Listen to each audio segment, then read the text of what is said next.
সাবিহার বয়স তখন মাত্র ৪ মাস। ছোট্ট হাত পা তুলোর মতো নরম, গাল আর বড় বড় চোখে পৃথিবীর বিস্ময়।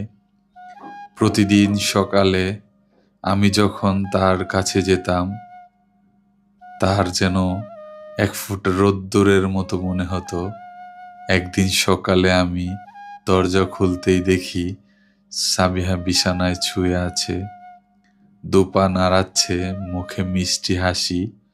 আমাকে দেখেই হাত বাড়িয়ে দোলাতে লাগলো, যেন বলছে, বাবা, আমি জেগে আছি, এবার আমাকে কোলে নাও।